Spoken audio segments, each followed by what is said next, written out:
There we go. Here we Good are. evening, good afternoon, good late morning, wherever you are. Hi, Scott. How are you? I'm good. And you? I'm doing well. Good. Better than Jim. I just called Jim. He's just got here. I said, Jim, how you doing? He looked great. He said, what's going on? I said, you coming on tonight? He said, well, it's Tuesday. I said, no, Jim, it's Wednesday. So we're just happy he's here. And we got the whole crew coming on in a minute, and we've got Great. lots of records to show tonight. No guests tonight. We're going to talk a little bit about guests. I'm going to put something up first for you, Scott, to talk about before we get the rest of the gang up. Okay. And it is this. There you go. Oh, yeah.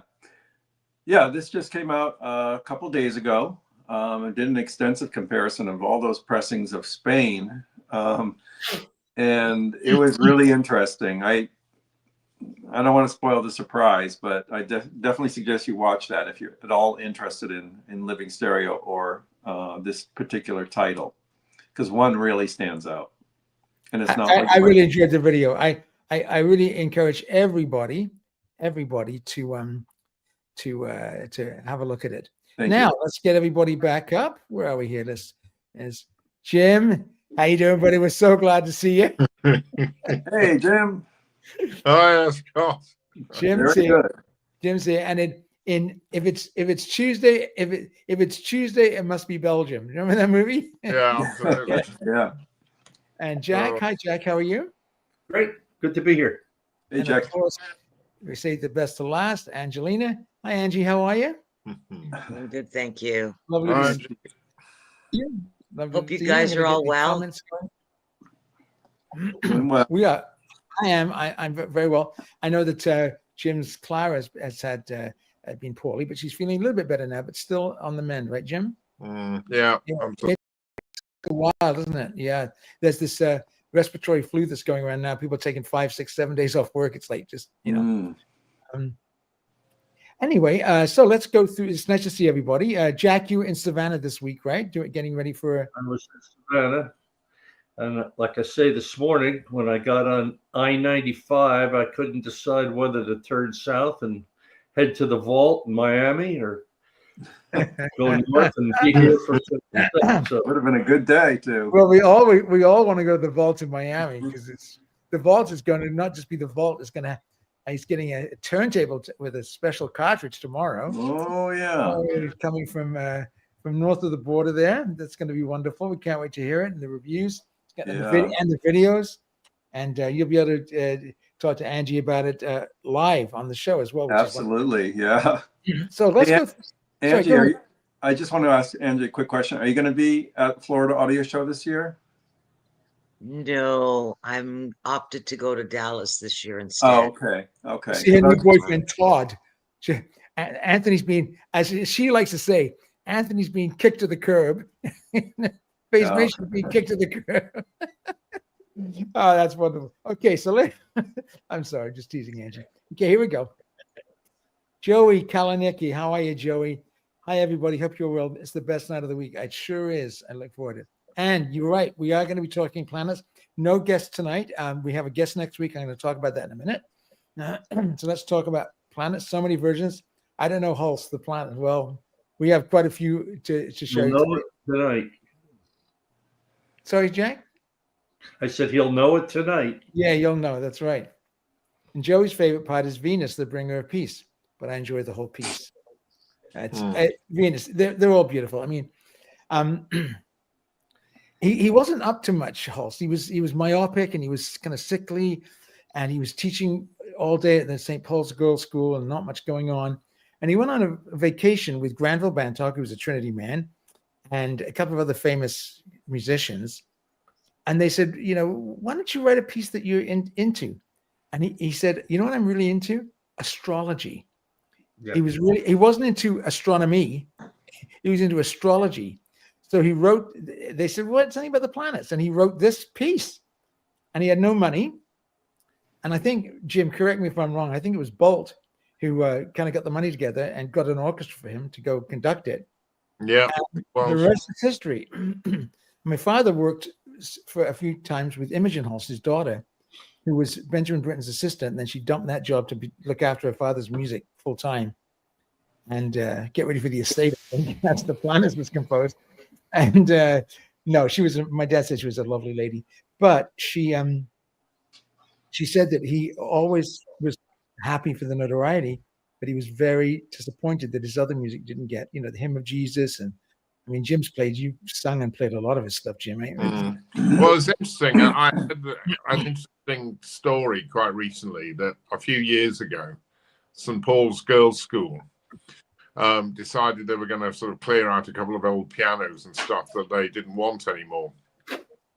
And so one eager-eyed pupil just happened to look at a picture of Holst at the piano and realized that one of the pianos we were going to get rid of was actually the piano that Holst used to play, and probably was the piano that Holst wrote The Planets on.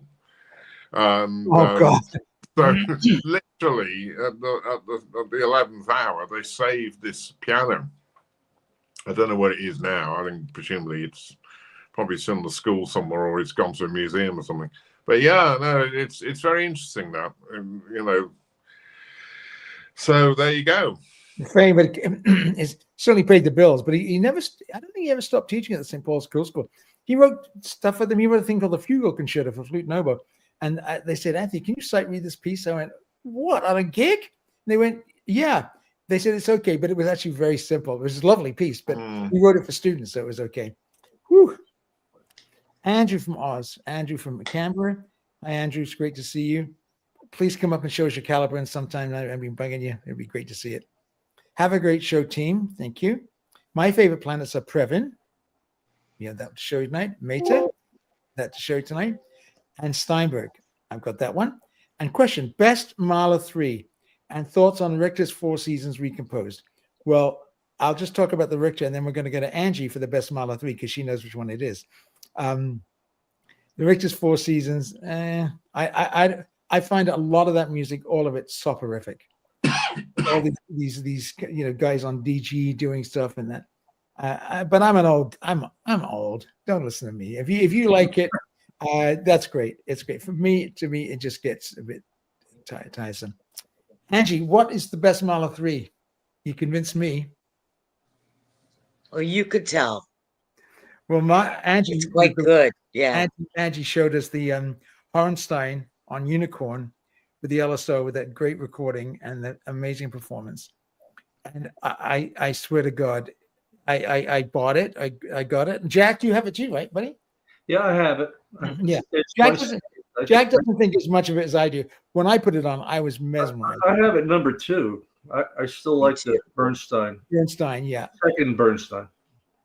So Andrew, Jack says Bernstein, and I know Charles Brown, our great friend, Oliphilia, he would definitely say Bernstein. My father would say Bernstein. I had that one with Jenny. I think he recorded it twice. I think. Yeah, my dad had the first one when we were in Germany. Is it the first one, or one of them's real good, one of them's not so good? Well, the first one's supposed to be very good. There we go. And then, of course, I think you're right. And then, of course, the one that Angie suggested. That's right. I adore. I think, Andrew, if you can get that on your caliber and get a clean copy of that, it's pretty amazing. The playing is fantastic. The recording is just dynamite. Really amazing. Frederick. Hey, Frederick, how are you? I like the Holst Major LAPO, LA Phil. It's brilliant. As everyone knows, that one is great. Have heard great things about the early Carrie-Ann VPO, also on Decca. We're going to talk about those in a little while, Frederick. So great suggestions. Okay. You said sorry, baby. Oh, I'm sorry. Okay. I thought she was talking to Todd. Okay, baby, everything's okay, baby. Her new boyfriend. Andrew from Oz. Yes, the early Carrie-Ann with the kitsch cover is also good. Before we started twiddling the knobs, absolutely. This was before that. This is a great recording, and Jim. And yeah, so actually, let me just go through. Sorry, boy, I'm way behind on the comments. Sorry. Scott, there's a viola joke coming up from Andrew. So, just finished book club now. I'm ready to talk vinyl. Hey, Scott, how are you? Can you read this one, Scott? Sure. Frederick Moore says, great job with Spain, Scott. Thank you, Frederick. And could you read that one, bud? Great video, Scott. Thanks for sharing. And Jim, could you read that one? Jim, it's International Viola Day. And Is it? Jim says, Oh, right. and Anne, can you read that one? What's the difference between jumping on the trampoline and jumping on the viola? You take your shoes off on the trampoline. Jan's laughing. That was a good one. That's a good one, Andrew. And hey, Jim in Chicago, Illuminate. Good evening, Anthony. Everybody. Hi, Jim. How are you? Come on, show some records, my friend. It's good to be good to see you. He's got them. I know he does. He's got some great stuff. And of course, Jeremy. Good evening, everybody. Hi, Jeremy. And Hey, Jim. Great job on Spain. Scott, you're the greatest, Scott. Scott, your videos are the best. Oh, wow. Jim, do you know what the difference is between a viola and a coffin? No. The coffin has the dead guy on the inside. Oh, God. Scott, I'm just jealous, man, and I'm serious, man. Your videos are amazing. More. Scott, could you read Scott's? Scott says, yes, that Spain shootout vid is excellent. Thanks, Scott.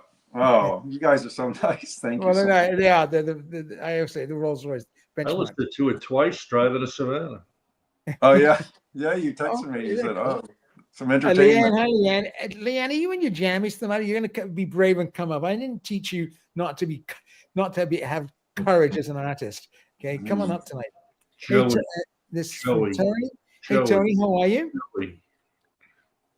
Could you read that one, please? Go ahead. Yes, Wicked Exile. Good evening, all. Enjoy Scott's Shaded Dog study so far. I've got the Chesky Spain. My professor in the 70s was Bob Katz, who was Chesky's main engineer on their production. That's right. Yeah. Oh, Awesome. That's cool. Yeah, that version is good too. They're all really good, except for that first pressing I had. And Leanne loves Jupiter.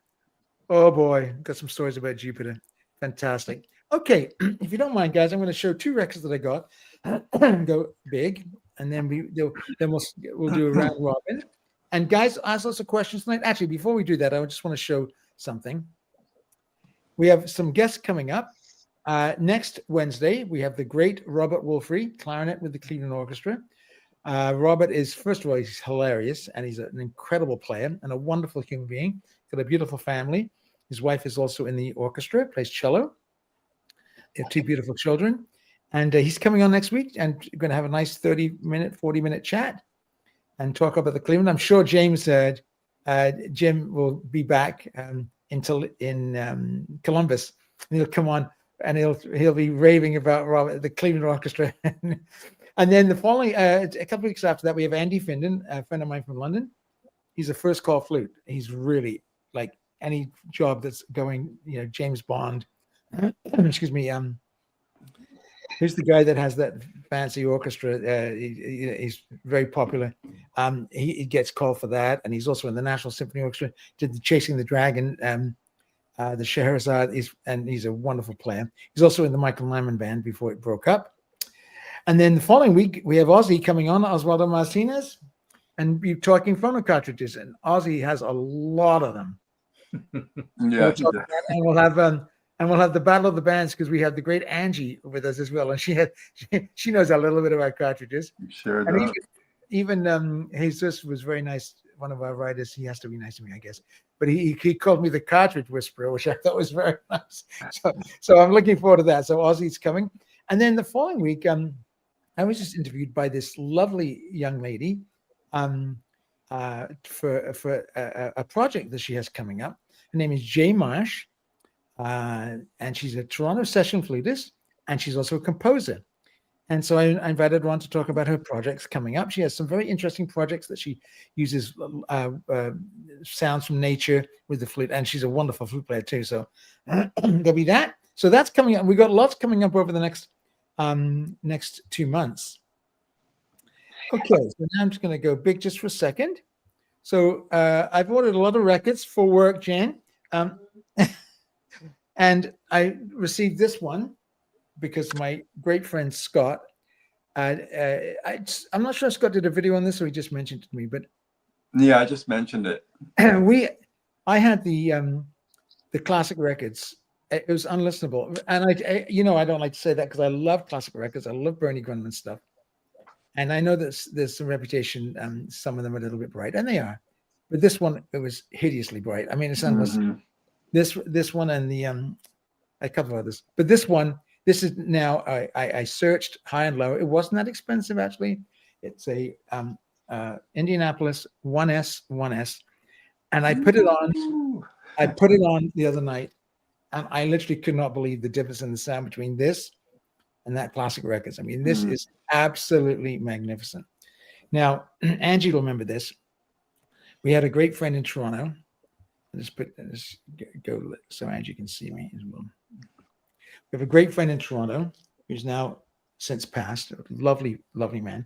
And when we first started, I went to his house with my friend Andrew, and he had a house in a place called Hogs Hollow. This gorgeous home, 3-story townhouse with a man cave that you wouldn't believe. Now, Richard was the kind of man that had 3 copies of everything.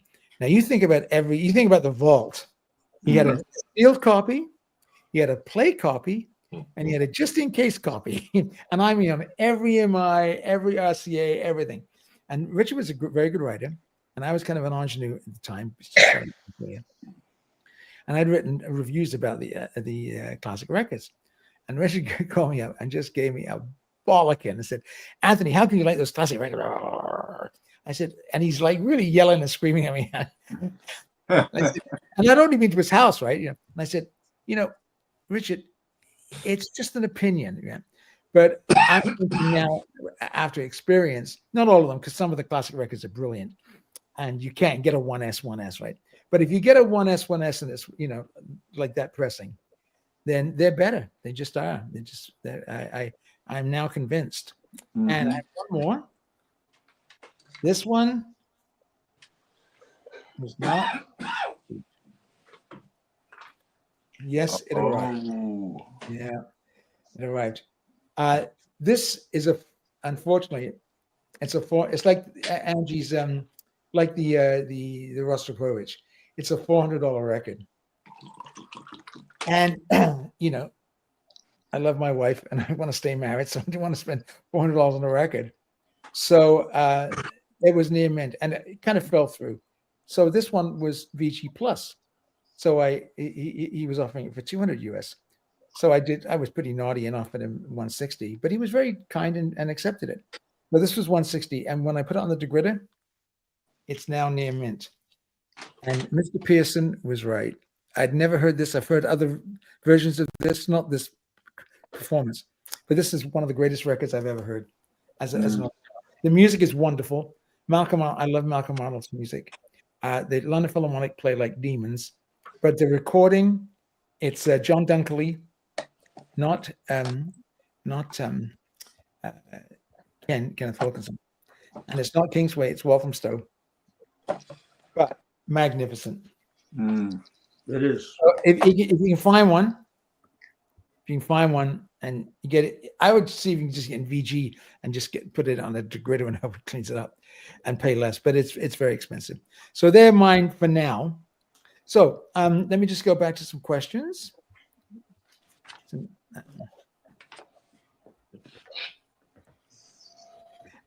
Hi, good evening all.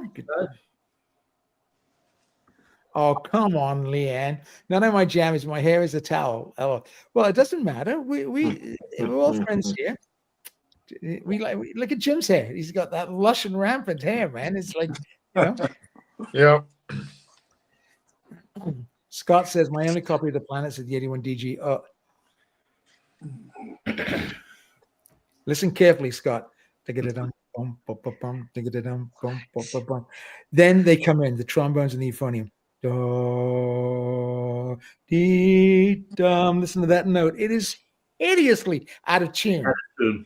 It's so out of tune. I thought, and people said that Carrie-Anne was losing it at the end when he's like hearing in that, because in Sinfonia Domestica with the Vienna Phil, there's 3 trumpet parts to high D, and they split them all. And Karen said, no, everything's fine. So towards the end, hey, we're all getting old. But anyway, Scott, yeah, I've got some other recommendations for you tonight. I mean, it's very well played, but it's, it's twiddling, but the intonation just shows you even the great Berlin Phil can have a bad night. Horrible. Yeah, I'm glad you. I'm sure you heard it too. Derek, hi. Is Derek new to us, guys? No, I think he's been here. Hi, Derek. If you're new, a very, very warm welcome to you. Thanks for dropping by. And yes, and if you're an old hand, great to see you back. And I'll be looking forward to talking cartridges. Yes, me too. I'll talk about them all day. Cartridge. I love this. Like jewelry for us. And Armin, hello all. Hey, Armin. Hi, Armin. Here's something for all of you guys. Angie, could you read that one there? That's Frederick's. Can you see it? Angie, can you read the question? She can't hear me. What is the appropriate dB range for orchestral music at one's listening seat? 110 decibels. No. It's preference. There's apps on the phone you can use, and I think it depends on the mood. I mean, sometimes I like it loud and proud. Sometimes we're going 90 dB. Yeah. And sometimes it's 80 dB. But between 80 and 90 on a good, if you're not going to have crazy neighbors. Okay, Angie, can you hear me? Ange? She on mute. Okay, hold on. There we go. Angie, there's a question for you. All right. Can you read that one? I'm getting there. That's okay. Take your time. Okay. Can you read it out loud? Hi, Angie. Do you know what speakers pair well with AccuPhase? Yep. Do you have any input or experience with Griffin amplifiers? Limited.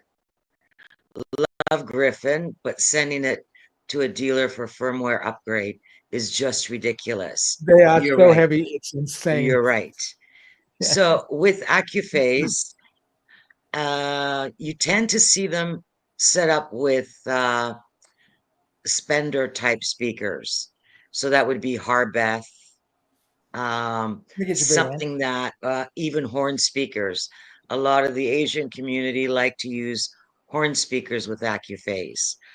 I wouldn't use anything too large in a footprint, but it's a very musical product, and it's quite the opposite of what Griffin is.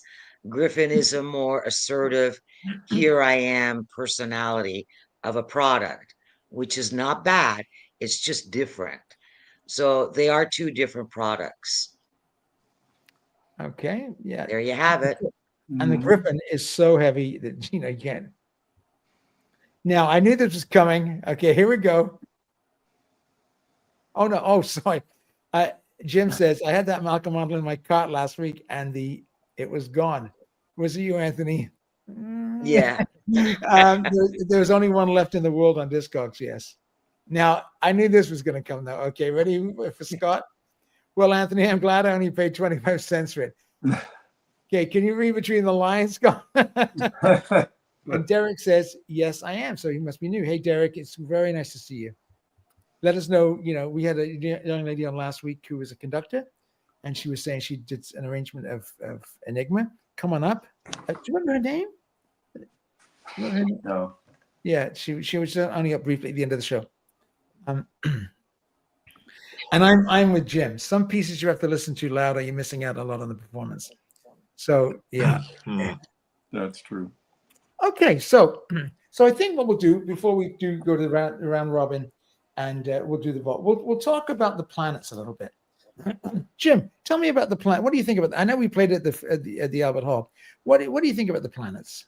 I think it's an amazing piece of music, and it was the first piece of music I was ever introduced to as about 5 or 6 year old child, when we used to do music and movement at school. I don't know if you did it in America or Canada, and they used to put different classical pieces on, and you had to move around the hall, the school hall, and reacting to this. and they put Mars on, and it just blew my mind. I think that was my first introduction to orchestral music. Just mind blowing. But I think as a piece, it's fantastic. I mean, I think it's been hacked around today by people using it for all sorts of things. But as a piece of music, I think in 1914, when it was first premiered, it must have been as mind-blowing as The Rite of Spring in some ways. And I often think that Planets and Rite of Spring were really the dawn of the 20th century, really, for orchestral music. Cool. What about you, Jack? How did you get introduced to the Planets? Kind of the same way. I had believe it or not, in high school, at probably 8th grade, I had a music appreciation class in public high school in New Jersey. God knows if they even.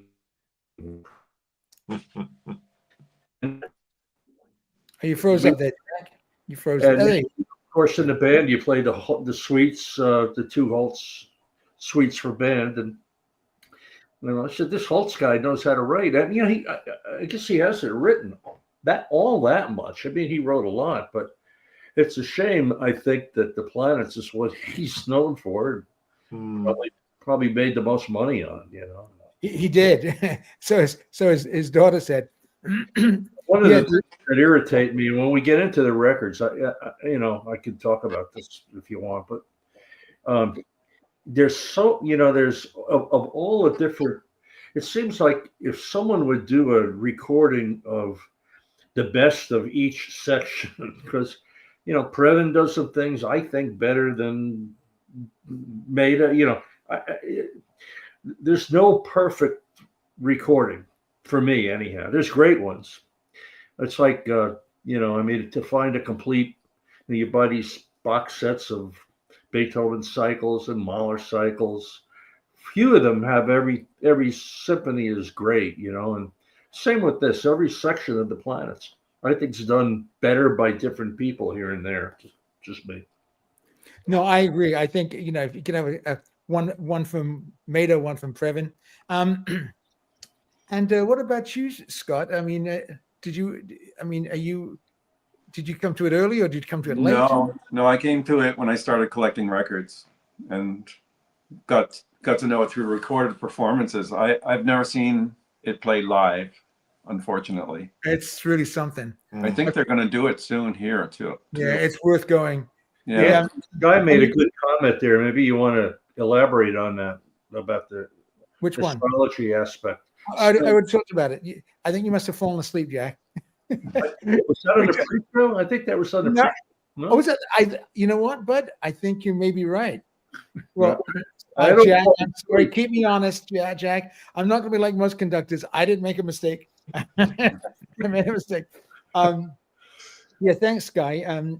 Guy's comment was, see, what happened was he was myopic and he was sickly and he had a day gig at the St. Paul's Girls' School and he wasn't happy.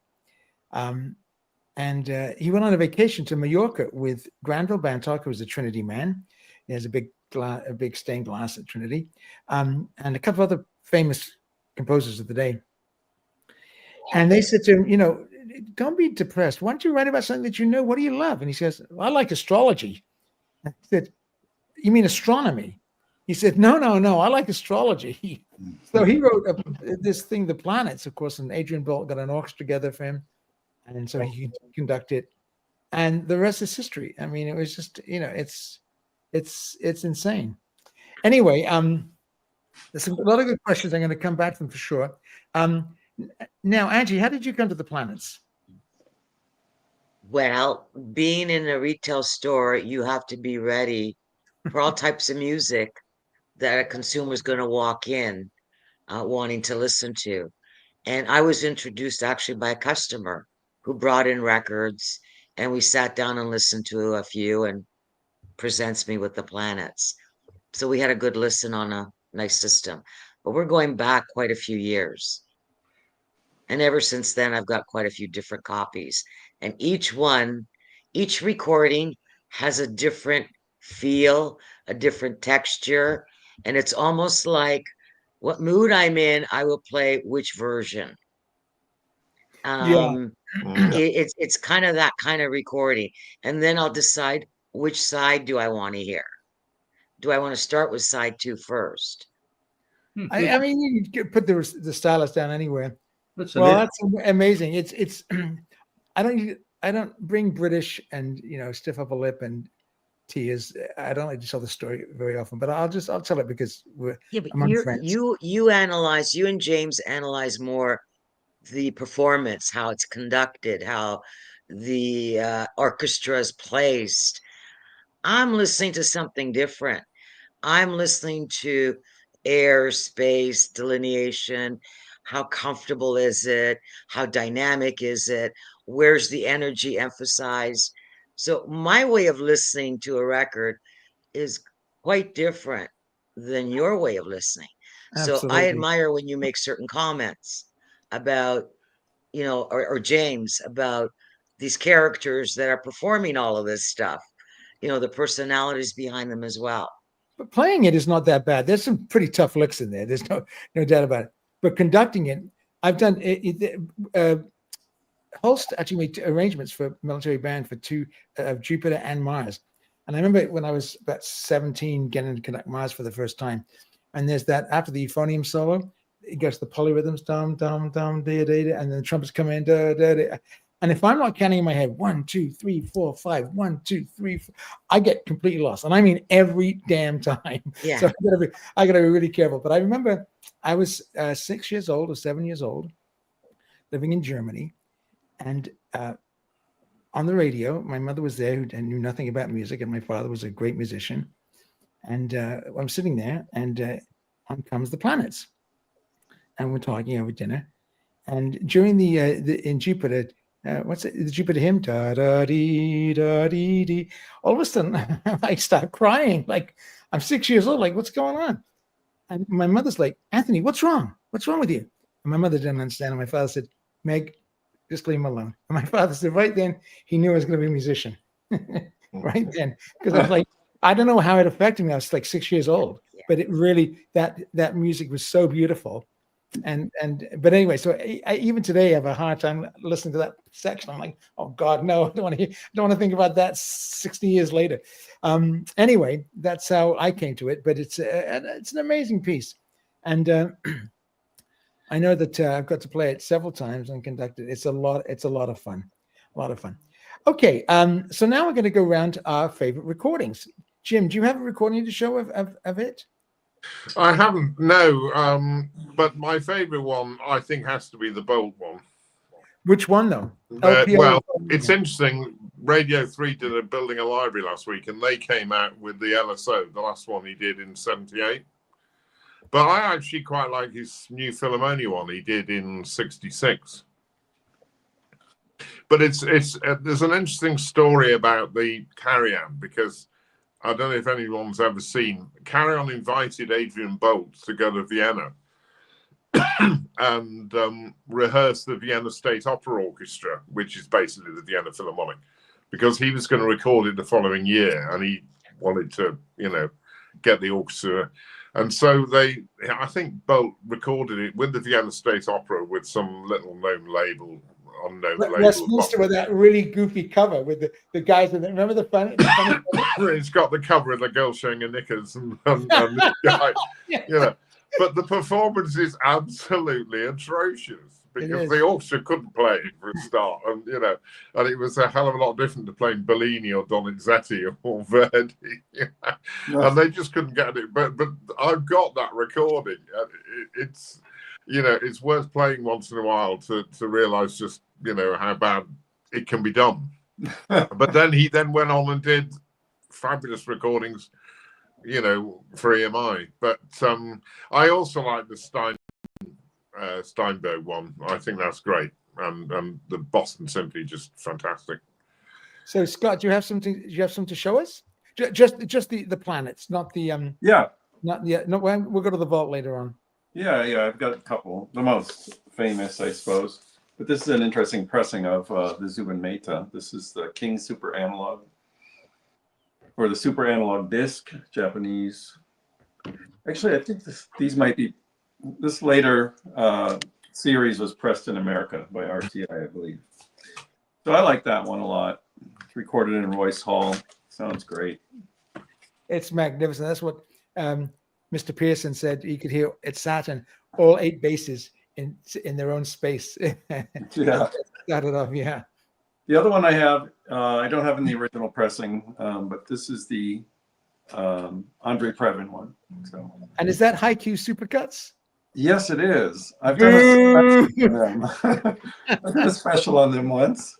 Hit or miss, mostly miss. I'd rather have the EMI. That's it. Okay. That's all I've got for the planets. Okay. Yeah. Jack, you have actually. Let's do Angie's first because she's got a special SACD one. So Angie, We'll start with that one. Uh-oh.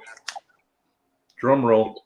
Oh, that is a that esoteric is just a bit of a glare there because of the plastic. That's it, Ange. Perfect.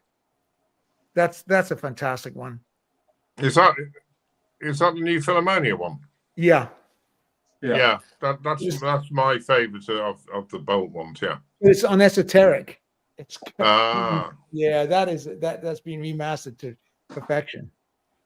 Angie, that's sealed. That needs to come down for a review.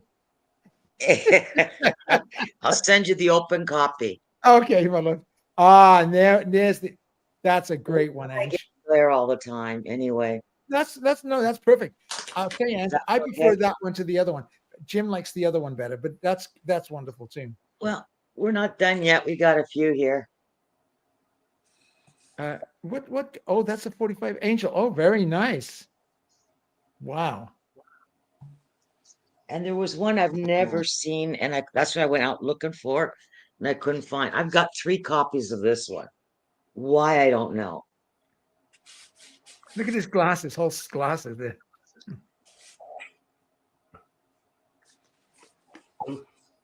Looks like Franklin Roosevelt. And this is an oldie. That's a beautiful cover. Oh my God, is that nice? Well, There, maybe that's it. And I got one more.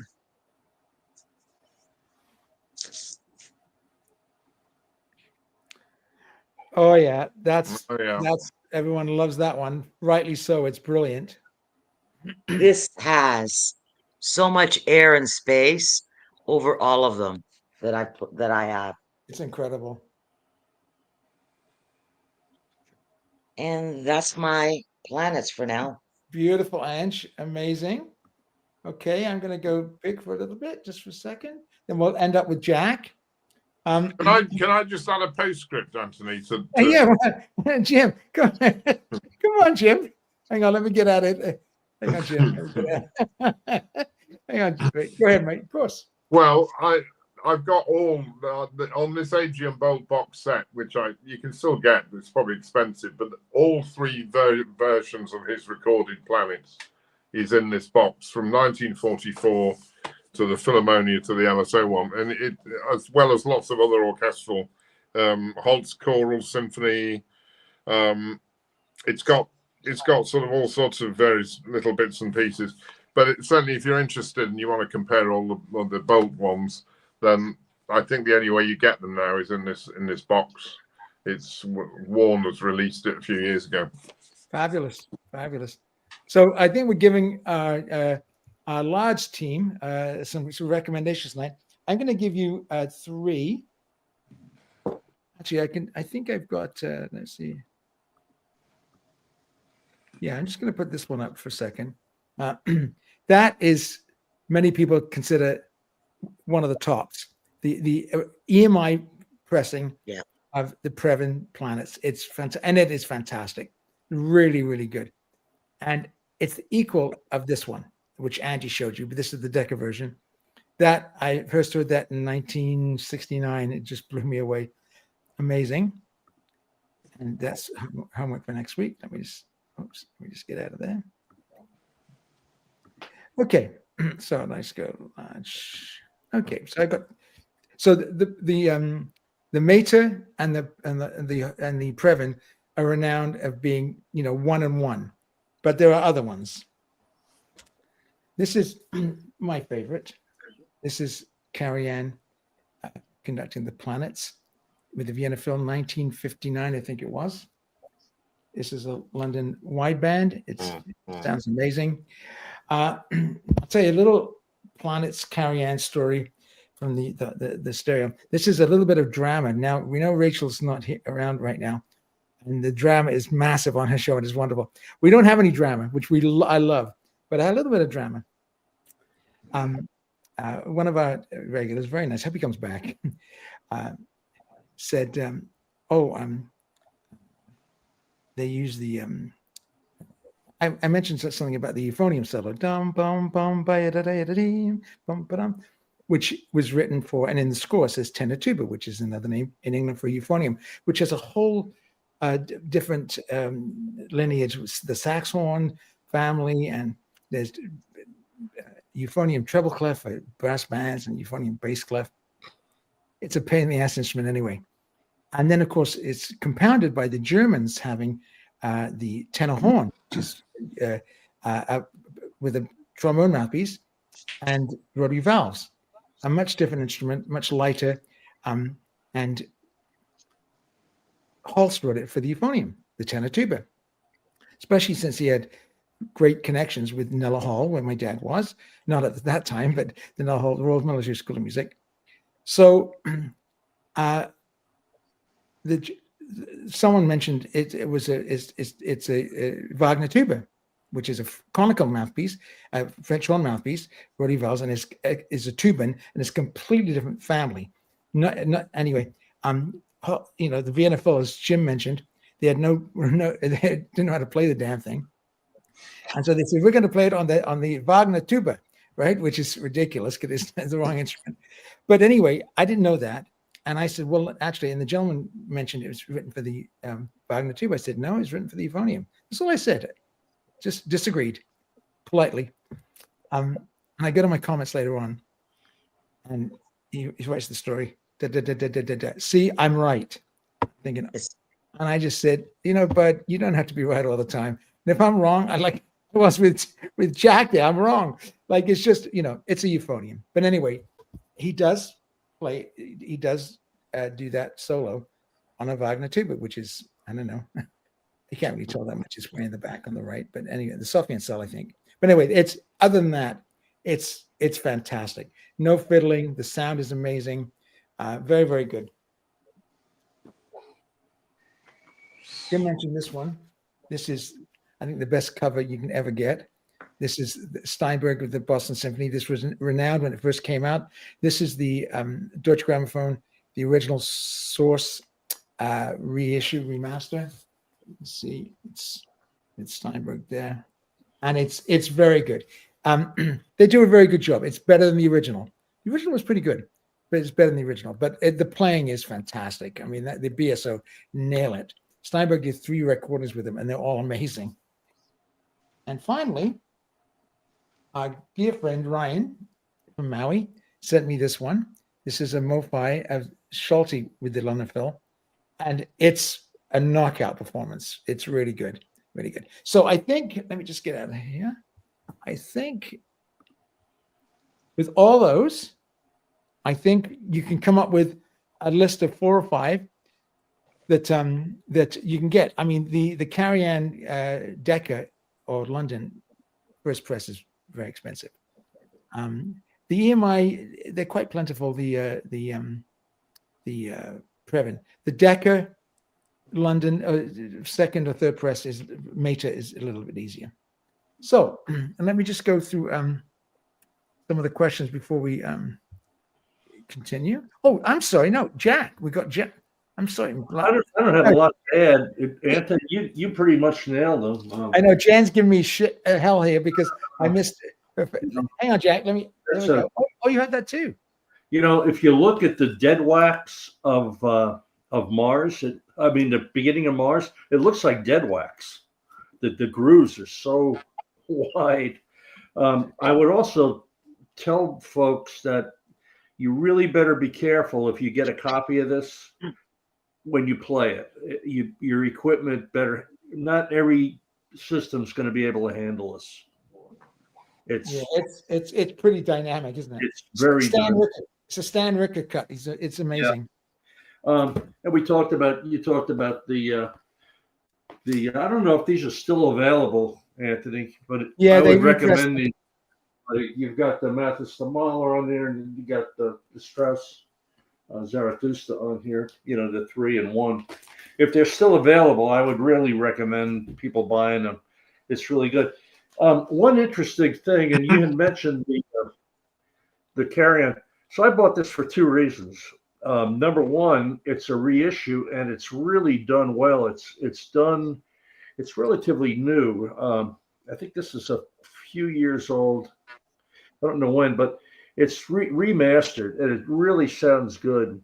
I bought this just to see if Vienna could play this. I mean, Well, they couldn't under Bolt, but I think Carrie-Ann clicked his heels and said, "Did you ever play or did you shot?" This remaster on Decca CD is really good. I mean, it's really done well, and I think this is still around. I haven't looked. I've had this about a year.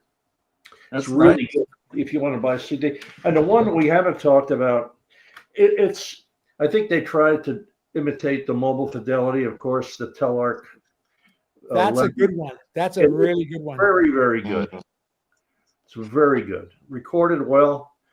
It's on CD, so it doesn't sound as good as the mobile fidelity vinyl to me. But for a CD, it's really good. And these are still, you can pick these up relatively cheap. And I should say for my old hometown that the Dutoit Montreal Symphony Plan is out of this world good. It's one of their first recordings, and the trombone section in Mars, it's just amazing. Really, really good. Thank you. I'm sorry, Jack. So I think that we've gone around for everybody. Now I'm going to go back to some of the questions. This is to Angie. Angie, thank you for the humidifier suggestion. Yay! No more static on my records and no more getting shocked by my blankets. Ha ha. Oh. You're welcome. You're welcome. I preach it every winter. Cool now. And Cranberry. So Alan says, "Hey, Alan, how are you? Hope you come up." Good morning, Alan. Good morning. Good evening. Good morning, music lovers. Jim. And Tony, I hope you come up as well, because we know that you're very good looking. We saw you on Rachel briefly. Come on up if you got your Wi-Fi organized. And Tony says his first classical LP was the Bernard Herrmann. Yeah, that's an interesting one with the LSO doing I forgot about that. Yeah, it's an interesting one. Silver cover? I can't remember, but I think it's silver. Yeah. Yeah, phase 4s are a little odd sometimes. Tony says to Alan, "Are you jonesing on Rachel?" Yes, I it's 7 days now, and I miss her terribly. I hope she comes back here and Sue. Yeah, if you haven't never seen their show, it's like if you're who's this shock jock in New York, Howard Stern. If you like Howard Stern, it's like having 3 hours of Howard Stern in the morning, but about audio and music, a lot of Beatles stuff. But she's so much fun, and a lot of it's tongue in cheek. Postal Playboy, Jan, Matthew. I'm just checking. I'm just testing Jan. Matthew, you're right. The LPO on Philips is my sleeper pick. That's a great suggestion. A lot of people love those Philips LPO sounding with high tank. Ozzy, good evening, Anthony. Lovely panel and peanuts. Hey, Ozzy, how are you? And Alan said, "I will get to Tony, doing okay, and now I don't have to worry about missing out on 3 hours of conversation." Yeah, I wrote Rachel forever. I really believe that. Andrew came up with a good point. Unfortunately, Pluto wasn't discovered till 1930, or we'd have another movement from Holst. Absolutely. There was a composer named George Benjamin, young, very fine composer. Now he's an associate with the LSO or something. He wrote a Pluto movement that they added on. But, the Brits, they like to, do those kind of like theme CDs. So you can find it somewhere. George Rattle recorded it, didn't he? Yeah, he does that. That's typical. His planets with the Philharmonia from early on is duff. Don't go near there. It's just awful. Awful. And Tony says, yes, missing the morning camaraderie, even not the animosity. Yeah, there's a lot of people, a lot of trolls on that show, and that's we don't have that. And Leanne says, hi, Piccolina the cat. Ozzy says, hello, Leanne. Yeah, she's got a towel on her head right now. She can't talk. I know. Come on. Anthony Holst must have been a genius with his polyrhythms. Oh, they're very challenging. Yeah, if you listen to it carefully, when you add bum, bum, bum, all the strings, martellato stuff, then you get the euphonium solo, euphonium, dum, dum, dum, da, da, da, da, da. As soon as that's finished, the trumpets have it, then they start playing it, the euphonium plays it, then the euphonium, the trumpets jump in 3 beats afterwards, the 5/4 time. Also, your recording at the beginning should get the colligno, which is a great effect that Berlioz used in Santa Fantastique. That's the bow, but not the hair, the wood. It's really good. Anthony, I'll tell you a real quick story on those Wagner tubas, whatever you want to call them. They are very difficult to play. A euphonium is a lot easier to play. A lot easier, yeah. We had one on loan in Indiana for a couple of weeks. Someone brought one in from Europe, and one of the trombone players who played euphonium in a band, he tried to play it and had all kinds of trouble with it. They're very difficult to play. The main thing is the tuning, because it's a conical bore instrument, and it's with the French horn mouthpiece, and it's played by French horn players. Yeah, it's bizarre. But when you listen to those Vienna Phil recordings with Schurig doing Bruckner, you sort of get the idea of where they fit into the sort of sound world, because it's like beautiful. Other 6 horn players on top of doing, and it works doing that. Yeah, it's a great sound though. Leanne said, very nice, Angie. And Andrew, we got the stamp of approval from Canberra. Hang on. The Canberra office has spoken. I checked, Anthony. It's the euphonium, not Wagner tubas. That's for sure. I hope that fella comes back. I think I put his nose out of joint, but you can be wrong, right? You can be wrong. Just I mean, look at Angie. She tells me I'm wrong every goddamn day. Okay. Tony says, any of you on the LPO Herman the Planets? I had it in the 70s as my first classical LP. Arthur Lilly engineer. Absolutely. Yeah. It doesn't have a good reputation, I'm afraid, Tony. It's a bit wacky, the performance. Also, Herman, his film music is, I mean, he wrote some of the great, Marnie is one of the greatest scores ever. I mean, just amazing. Citizen Kane. But sometimes as a conductor, taking that step is big.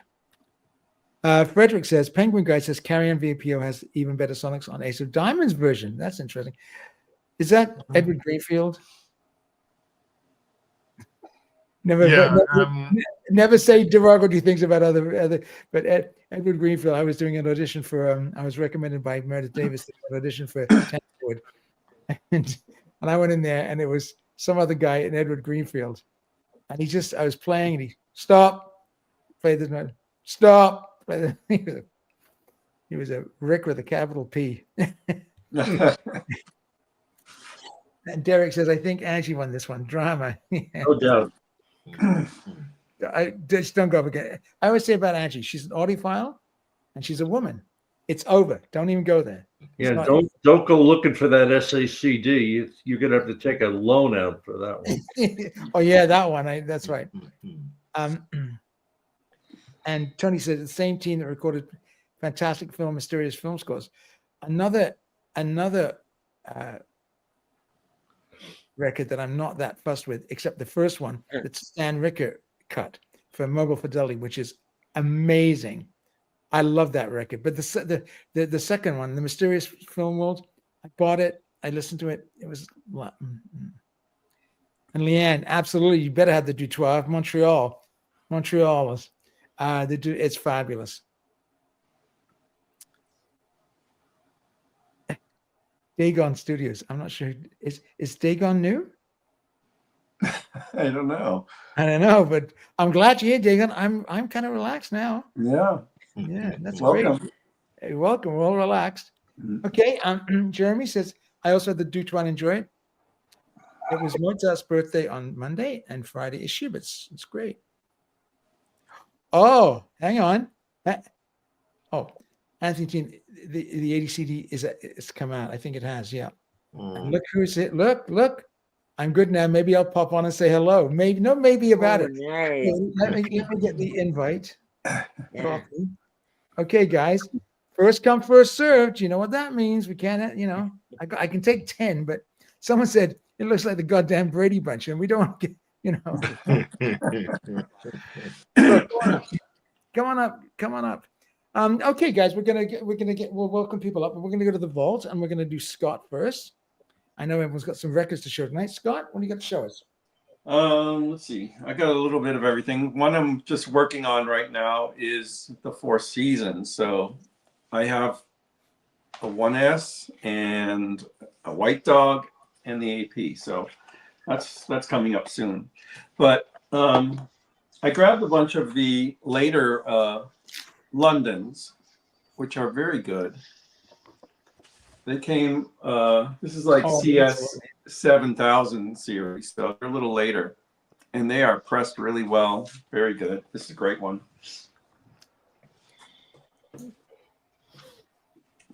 I'm sorry about the plastic. Let me take this out.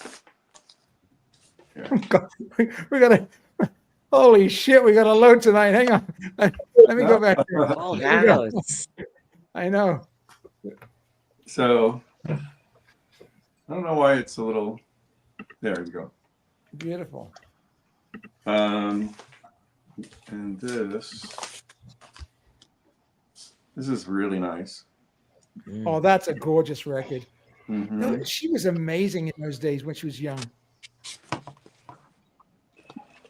Hi, Leanne. We'll come back to you, my darling. Look, it's only been 40 years, but you look beautiful as usual. Let me just go back to. Hey, Scott, the hell with you. Leanne's on. No, That's okay. Okay, no, go ahead. But This is a blockbuster too. Wow. Yeah. yeah, that's very good. That one. We don't hear about this one as often as the other big ones, but Yeah, that was a good one. I had that CD of that. It's good, very good. Royce is a Hall, great Ray Minshall recording. this is a wonderful late Decca. Oh, what an artist.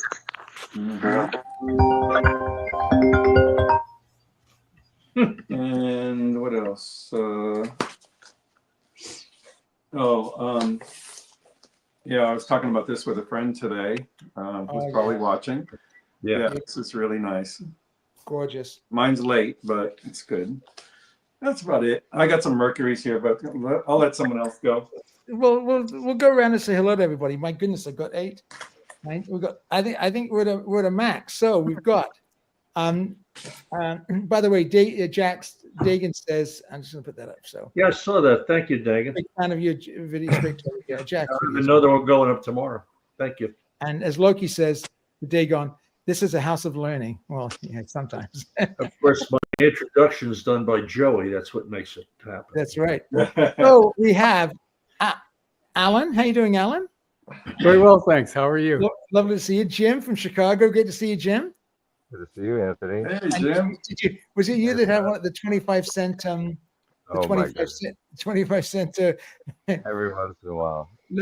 And Ryan, how are you doing, Ryan, in Maui? Oh, really good. Good. And Armin in LA. Good to see you, Armin. You're on mute, Armin. There we go. How you doing, Armin? Hey, good. My internet's really. I don't know if you guys can hear me, but We hello can to hear you. We everyone. can hear you. And let me just. Okay. I'm gonna. This is special. Hello, my dear. How are you? Hello, I'm good. I Very cannot believe it. You look exactly the same. good. What can I say? Are they the Spender speakers? Yes. Oh, yes. So, I'm having fun with these. Leanne, the last time I remember when I was teaching back there, we'd gone to see the Cleveland Orchestra. The Jim would be really happy about it. I think you came on that trip. Yep. Yeah, and thank you, darling. And you love classical music. We got everything into it, but you seem to your knowledge is huge, and Have you? And you said you performed the foray and other things. Have you done some performing in Montreal? Did you Yes. continue after school? What happened? I performed with Dutoit actually. Yeah, I did a lot of choral work. A lot of choral work. That's wonderful. I'm so happy to hear In that. Poitsois for a little while. I've sung with various choirs for many, many, many years. Yeah. Isn't that wonderful? Did you sing with any of the downtown big church choirs downtown? Oh yes, Notre Dame. Notre Dame. Wow. I recorded too in the church with the cassava organ in Saint Eustache. That was fabulous. Yeah. Oh, in that Saint Eustache, the Montreal Symphony Church? Yeah. Oh, wow. It was fabulous. I'm so glad that you've had this incredible life in music after, after grade 11 and grade 12. Like, it's like, my God, that's amazing. Yeah, I've always wanted to. I've always enjoyed singing and mostly sacred work. I studied early Baroque opera with Huguette Tourangeau, who's a really Oh, excellent, she's great. Yep. she's a brilliant teacher, a fabulous lady, and yeah. So yeah, my knowledge in classical music is mostly voice.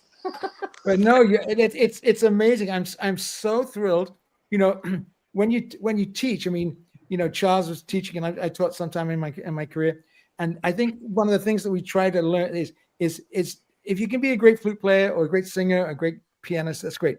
But as long as you try and have a lifelong love of music, that's the most important thing. It is, yeah, it is. So that's what whenever I did get a chance to teach school or classroom or master classes, that's one thing I would try: a lifelong love of music. If you can play the flute and enjoy it, and that's fine.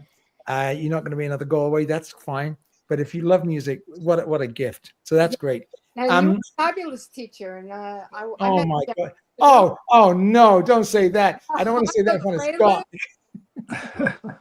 it? Thank you. That's very kind of you. I did. Great, we had lots of fun. I did. It was my first gig. I mean, I remember waking up in London, and I had a lesson with Peter Lloyd, principal of the LSO, and he was great. He said, "Anthony, you sound great. It's great. It's gonna be 10 years." And I'm gonna talk to Andy Finton about this, in a couple, because Andy was with me at the same time. He was better than I was, right? Like Robert Wynn was better than I was, right? And he said, "Well, you're gonna be number 50 on the call sheet, so get used to it." And Jim looked after me. I was poor, man. I was really poor. And Jim looked after me. So I thought, yeah, I'll come back. And I thought I'd get a teaching, get some money for a while. And I did. It was my first job. And it was in Lachute up in north of Montreal. A hell of a drive every day. But I was only there for 4 years teaching. But I loved it. And I'm still in contact now on Facebook with a lot of the kids that we were there. So it was a lot of fun. Anyway, it's lovely to see you, Leanne. I'm so glad. Please come back. See all of you, and you too. It's nice. I'm camera shy, so. Well, no, you look. I'll tell you, we've got Angie and Leanne. Thank God, there's some pretty faces, because look at the rest of those. Look at the rest. Yeah. I mean, excuse me. Oh, sorry. Except Armin, of course. Armin's a pretty boy from LA. Anyway, okay. So we're gonna get Jim. I'm not gonna forget you, but does anybody have? Let me just get Jim up for a second, because we haven't seen him for a while. Just for a second. Hey, Jim, how are you? Good. How you doing, Anthony? Lovely to see you. What have you? Did you get anything exciting recently? Oh, where do I begin? Right? Where do I begin? Maybe I should start with some different Holst Planets albums. Yeah, that'd be great. So I have this one. It's a Bernstein. Oh, right. And this one's like it's a Columbia, but it has this CBS Masterworks label. Sorry about the glare. that's okay. But yeah, it doesn't really have the dynamics of some of the other presentations like this one here, right? So Angie showed this. So this is an original. It is the narrow band. It's from 1971, and this is great. This has great air, just like Angie said, and it has really great dynamics too. And I think Speaker's Corner did a reissue of this, I believe, of that one. And then I have this one, which I think is, I don't know if this is the original or not. It looks like the original with that glossy cover. Yeah, with the shiny cover. Yeah. And then it's not like the large tulip pressing, but this actually sounds really good. I do like this. And I did get this box, Oh yeah. right, with the planets on it. It's still sealed. I haven't opened it yet. So this is going to be a nice comparison. I'd like to compare these two. See how That would the be interesting. original. I'd love to hear your thoughts on that too. Yeah, absolutely. I've got other records I could show. So you were talking about 25-second records. So I was telling Scott this story the other day. So I walked into a thrift store, and this was sitting in there. This record. It's not an original shaded dog, and I know because the sticker has Rose Records on it. And I used to go to this record store. I used to ride my bicycle to this record store, and it says 798. So it's definitely not from the 50s, right? That would be pretty expensive in the 1950s, but it's sealed. Can you believe that? Oh wow. Yeah. Unfortunately, when they're It's a sealed, they sealed usually copy. get dished. Unfortunately, when they're that old, they're sealed, they get dished. Yeah, we'll see. We'll see. I'm like, I talked to, I don't know if I should even open it. It's kind of like a relic. It's kind of a relic at this point, right? You have to figure it's like 1970, early 70s. It's over 50 years old, and it hasn't been opened. This on Analog Productions, their pressing of this is actually out of stock of this record. So I was kind of happy to find this. I don't know if I'm gonna get to listen to it though, because I think I'm gonna leave it sealed. And Matthew has a question for a note for you. Open open it. it. Yeah, it's like Live on air. you want me to do it on air? That might be fun. Should Go we ahead. do it? Do it. What do you think, Scott? Should I do it or should I stick to my gun? I think you should do it. You think I should Do it. open Do it. Do it. Do it. I second it. Fine. Okay. Open one it. second. I'm gonna open it. You know why I'm gonna open it is because I want to hear it so bad. Yeah, you can still Right? frame the So cover. here we go. We're gonna open up a 50-year-old record here. Wow. All right. Okay. Don't cut myself. Da-dum-bum. The stripper music. So Anthony, what are you expecting? Are we 50-50 that this is gonna be not so great? So it has this plasticky inner seal, which sometimes that could just imprint like all the way around the record. Yes, I've sir. seen that. But I've had a lot of luck. Opening up sealed records. Funny, this is a red seal, right? And it's an actual red seal, so there's no, which I'm actually kind of happy with because I've listened to some red seals recently, and they sound really good. This Hey, is Jim. minty. Jim, Yeah. sometimes if you have an old record like that that's in paper, Yeah. don't pull the record out of the paper. Just kind of. Oh, I hear you, Jack. So it's actually plastic inside. It wasn't paper, and I had it kind of like wide open when I was pulling on it. So I hear you though. But yeah, this is mint. This looks That looks fantastic. amazing. Congratulations. Yeah, thanks, Scott. I get to put it in the mail. listen to this now. Right? Yeah. Thanks So for that's doing that. fantastic. I'm actually excited. I'm glad it's not a white dog. You know, I've been finding these red seals sound really good. I got a copy of the Comedians, the Cachetarian, the Masquerade, and the Comedians, and that red seal sounds fantastic. I just listened to that the other night. Okay, so I'm going to show you some Luritas that I just got today. Oh, Okay. So mine's coming. yeah, this is fantastic. I was really happy to find this one. So this is on the 2021 Taz list, right? Yeah. He was 21 when he recorded that. Right, sure. I think did somebody show this one the other night? This No. No. Ireland? Beautiful. Efrain Neiman, a fantastic teacher. More famous as a teacher than a player, but he's a great player too. I have a few other John Ireland Luritas that I grabbed recently. And then I've never heard of him. Herbert Howells. Jim, Oh, yeah. The other Jim. Jim, tell him about Herbert Howell. Well, Herbert Howells taught at the Royal College of Music for 60 years, from 1923 until 1983 when he passed away. My friend Pete Jones is one of his composition students. And he knew everybody. He knew Ravel, he knew Vaughan Williams very intimately, and, you know, was one of the great teachers of English music and composition, really. Well worth a listen. His church music is fantastic. His choral music is wonderful. Yeah, that's fantastic. That's great information. Thank you, Jim. So I know Anthony knows this composer and has talked about him before. Oh, I So love him. George Lloyd. Which symphony is that one? Number 4. Number 4. Do you have number 5? I don't. I saw your That is video. one of the greatest records you'll ever get. It has like the beige. Yeah, label it's just here. gorgeous. It's a great symphony. Yeah, and then this is the last Loretta I grabbed. Wow. Bulk, London Symphony. Incredible Loretta's. My Loretta video, I'm just waiting on the Finzi and the Merwin Violin Concerto. When I get those 2 records, my video will be up. This one too, this Loretta. Oh, I want that one too. That's good. That's a good one. Eric Coates, good. Jim, you must have played some Eric Coates. Scott, he had 2 of these, Scott. If you want me to grab that other one for you. Yes, grab it. Okay. I've got a couple more, and then I'm done. I promise. No, that's fine. Just fine, Jim. Okay, so this is what I went to go grab. So this is an original 1S of this living stereo, and this is a fantastic performance. This is incredibly dynamic. I have the analog production. I just recently got that. I have the classic. I just got that red seal of this as well.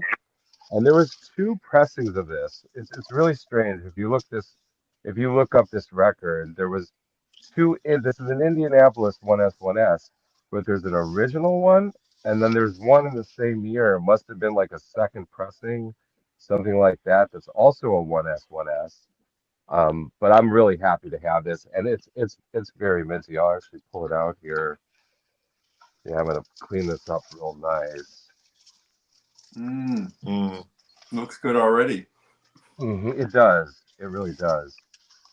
So that's a 1S Comedians, and then Scott just showed this. I just grabbed this today. Oh, Scott just showed that. Yeah. Yeah, and I didn't really look at the dead wax.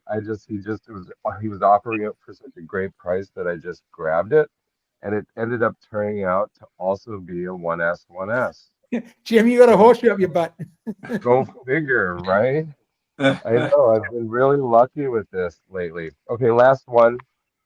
He had this sitting out for me, and I was like, what is that over on the counter over there? And I'm like, are you trying to entice me? And he's like, I am absolutely trying to entice you. So he was showing this. He had this. I don't know if you can see that. Yeah. You can see up there in the corner. This is a super record. This is a Japanese pressing. Oh, wow. Look at that. Look at this beautiful tip-on jacket. Wow. And it's such great shape. I mean, after all the discounts he gave me, I think he gave this to me for $15, right? And bravo. This has a different label. So this has this Victor label with his master's voice, because it's from Japan, right? So they couldn't put the shaded dog on there. Right. But yeah, so that's it. I'm good. Fabulous. Oh my God. Does anybody have, any of the guests have a planets they want to show? I do. Sure. Okay, Alan, let me just get you big. I have 2. This one's already been shown. This is Wow. 1971. That's a popular one. Yeah. It's amazing. And that's it. There you can see. Very nice. Yeah. And this one I got probably in the early 80s, and it's digital, but it is the planets. That's the one I was talking about with a very bad intonation in bar 3. Yeah, okay. Just hideous. But, you know, it's That's it for the planets. His earlier one was much better. Ryan, do you have a planets to show us? Yeah, I have some. Guess we've all seen that. I'll show the speaker's corner. Oh, This look is, at the this is deck. not Decca. Oh, This is not Decca. This is a speaker's corner. oh. How's it sound? This sounds really good. I think it's better than the London. So I have the London Schulte and also the MoFi, because that's what I get my second one. I think the MoFi sounds better. Again, usually I don't like. Yeah, usually I actually prefer originals most times, but in those two cases, I think the audiophile reissues are better. I have this on London's. This sounds really good. Is it a wideband? I got no. I got the box from Germany. It took a long time to get here. When I finally opened this, because I was more interested in the Hindemith. When I opened it, the label says Hindemith. Oh no! But when I played the record, it was the Planet, so it's mislabeled. Oh boy, I haven't opened mine yet. I think this sounds terrible. I would certainly recommend this to be avoided. This is just awful. I don't know what they did. It's supposed to be AAA from the original tapes. They're dreadful.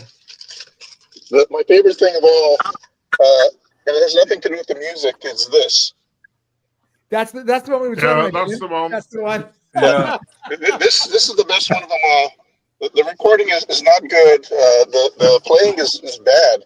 The Mars is the worst Mars I've ever heard. But the cover is fantastic. Really bad. It's very, very bad. Yeah. But the cover is great. The cover is amazing. I know, it's unbelievable. Well, guys, I didn't get this recently. Oh, so hang on. Let me get you big again. Oh, that's the Philips. Oh yeah. Oh, the Philips. This is Philips. Arpeggione. Wonderful. This sounds really good for a digital record. This is I have a lot of Philips digital. Don't sound anywhere near as good as this. And the playing. This is really great. I have an esoteric that Angie gave me 20 years ago, and it's one of my favorite recordings of anything. One of the records I got from my friend who died was Lynn Harrell and James Levine playing the Arpeggione. How is that? He's a fine cellist. This is very good. So all those other versions I have are very expensive. This is probably a $5 to $10 record, and a very good performance. Look at how young they are. Can you see their faces? And this is $5 at Tower Record back in the day. It's got the price tag on it. Ryan, Loki Tio. Loki's it's kind of one of these clever wags, but he lives. He's a graduate of Loughborough University. He lives in Salford above a chip shop, so he has a pretty rough life. He said, but Loki said he's got a question for you. Can you read that? Can you read the comment? No, it's on my phone. I can't. I'll read it's it. tiny. It's incredible. Ryan is able to keep his record collection in his car. Did he modify his club? Something. Oh, Ryan, I love you. Yeah, Ryan. Without asking too many pointed questions, so you're in your car. What time is it there? It's 4:17 p.m. So are you on banker's hours? Is that it? I work a half day on Wednesdays, and I have to take my son and take him around the chauffeur. And so I'm off on afternoons on Wednesdays. we love having you. Great stuff. Leanne says she has Leanne. Sorry, Leanne's having a few technical difficulties. Andrew from Moss says, Loki, can I have 1 serving chips and salad? Real snapper, please. Listen, all this nonsense about Loki. Loki, this guy, he's a graduate from Loughborough University, which is a nothing university. It's not Oxbridge. It's not a red brick university, right? It's like a last chance U. I heard he got a 2-2. Do you know what that is? A 2-2? That's a 2-2 degree, a second class, second degree, which, yeah. But he also, the sad thing about Loki is he has a nice collection. He's a nice lad. But he lives above a chip shop, and it's like that smell all day, the chippy coming up. But I heard his favorite. I heard his favorite in the chip shop is a bat. the battered sausage. That's what I've heard he likes, and mushy peas. Anyway, I'm just kidding. Loki's poor Loki said, I didn't come here to get heckled. Unfortunately, he says someone's trying to get in, and we've already got 10. I'm sorry, guys. I can get off. Yes. No. Let me just, no, we're happy to have it. So, okay, guys, I'm going to go put Jim on just because Jim's got a couple of records. Jack, I'm going to keep yours till, put you up top next week. Is that okay, bud? We've got just, the show is so popular. Okay. Don't forget Armin. Just relax, Scott. I won't forget Armin. Don't worry. Jeez. Bloody hell. I got Jan wants Wicked Exile to come up. Well, my 99p of the week is Clifford Curzon doing Mozart piano concertos and the Yellowstone Concerto. Oh, Jim, that's a great one. And it's virtually mint condition LP. Beautiful. It's not even shocking anymore, Jim. And then I picked this up, which I haven't got. It's the DG. It's Raphael Kubelik doing Mahler 8. It's a double. It's a double LP, and again, as you can see, it's in beautiful condition. It's virtually brand new, lovely, and it's got the ring. You know well, Andrew in Oz will know what sort of thing it is. Max says from Audiophilia, but says, what an economic odyssey. Everything in England is 99p. And the interesting thing is we're talking about the Vienna Philharmonic and Carry-On Planets and the Berlin Phil. I found this recording of the Walter Weller string quartet because he was lead of the Vienna Phil on most of those recordings, and it's Ace of Diamonds. We were talking about Ace of Diamonds again. It's virtually brand new. I don't even think it's been played. That was another of my little 99p efforts. And my final one is Itzhak Perlman and Giulini doing the Beethoven Violin Concerto. Oh, that's beautiful. I saw them do that live with the London Philharmonic before they made that recording. And that's the late. It's a later EMI, obviously. I think that's a German pressing, bud. Yeah, probably. Yeah, I think so. But so those are the ones that I found this week, in my travels. Excellent. Well, guys, first of all, if anyone was trying to get up and they couldn't, I'm really sorry. So I think we focused a lot on the planets, and I think between all of us, we had, I think, 5 or 6 went for the Mater. Only 1 or 2 went for the Previn, and the Steinberg was big, so that's great. And Andy says we got quite a few questions here. Loki says, "Please, gentlemen, this is a place of arts and culture. Don't forget the ladies, Loki. We have ladies here as well." And Andrew from Oz says, "Jim, if you keep mentioning these gems from 99p, the thrift shop is going to get wind of it, and prices are going to go up." Well, I think they have, and that's the trouble. I think the prices are going up now. I think everyone's getting wind. Jim, last week I bought about 15 records and didn't pay over $1 a piece. Wow. Yeah. You'll see next week. Well, there's a lot out there, and there's a lot of places. You probably find a lot of stuff over your side of the pond because there's so much more stuff. But not like Did yours. we lose Armin? No, he's on mute. Oh. Did we lose Armin? Yeah, we did. We did. Scott says, this show on the planets has been out of this world. Listen, guys, we've only got 5 minutes. Let's do a little round robin. First of all, thank you so much, everybody, for coming out tonight. I can't believe it. So we had 10 people. And I think you said you were having issues as well. But thank you so much for coming. The Peanut Gallery is just amazing. And I know people like Jim and Loki and other guys, it's like 2 a.m. for them. So I really appreciate you coming up and and contributing and teasing and having fun. It's just wonderful. And Ryan, it's great to see you. Jim, of course. Jim was the one that told us about the me and Jack about that. What was it? The Greek, the Greek. Remember the Greek? Yeah, and put us, and that was good. So we didn't have to spend any money, and that's great. Tony says, "Thank you, Anthony and Jan." Wicked X. That's Tony, the handsome guy. See, he's making moves. These guys are making moves already, Jan. I don't like it. No, you guys are the best. And Angie, thank you. We've got the cartridge special coming up in a few weeks. That's going to be fun. And Ryan, keep those half days, and on a Wednesday. And where's your son? Is he at McDonald's eating ice cream right now? He went to my brother's house. And where do you keep your records? In a bag in the front? I have a box in the front when I shuffle them between my workplace and home. And so we've got some goodbyes here. Where are we here? So Tony says, thank you, Anthony and Jan, of course. She's the producer. And Leanne, excellent show. Leanne, it was so wonderful to see you. Please come up, show us some records, talk more about your performances that you've done. It's amazing. For having me on. We can hear you. Great. Okay. Well, that's great. I have audio, but I don't have video. Oh, that's okay. It's great to hear you. Dagon says to Jack, can you make more shows?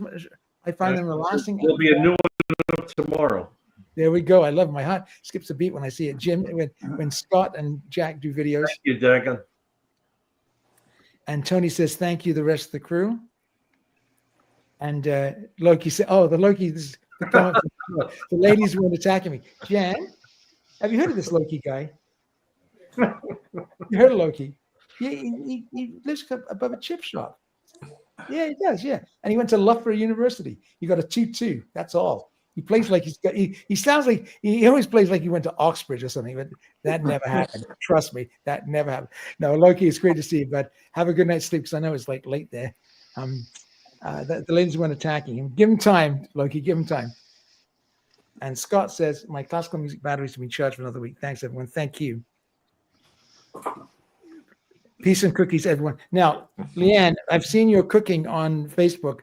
Next time you make cookies, we all need some, okay? Send them. We'll give you our address. Will do. And then Dagon says, because you're a cute cat, Loki to you. He sure is. He's a cute guy. And Joey, Leanne came up tonight. Yeah. What's the story, Joey? Come on, man. We YouTube shamed Leander coming up tonight. so we want you to come up, Joey. But anyway, Joey, it's great to see you, bud.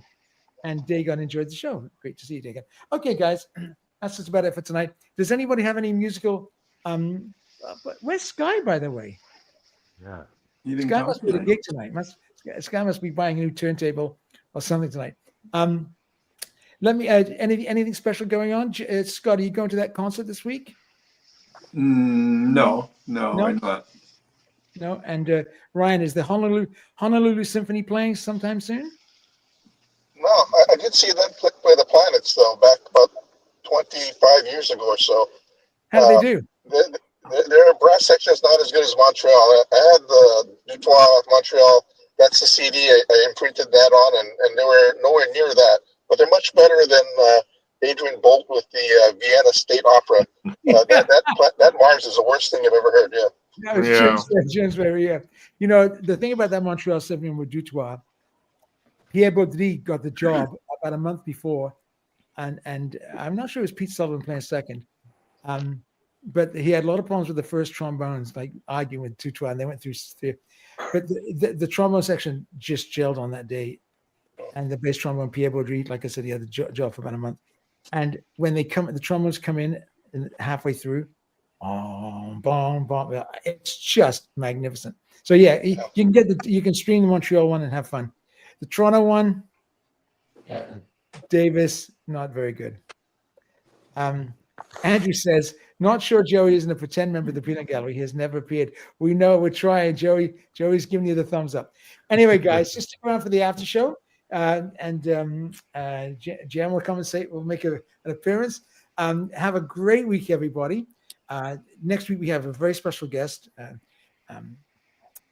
Robert Wolfe from the Cleveland Orchestra. And we won't be able to show quite as many records, but we'll start with Jack next week because Jack bought 20 this week. So we want to start with Jack this week. 93p each, James. Have a fabulous week, and we'll talk to you soon. Bye-bye. Good Bye. night. Bye. Bye.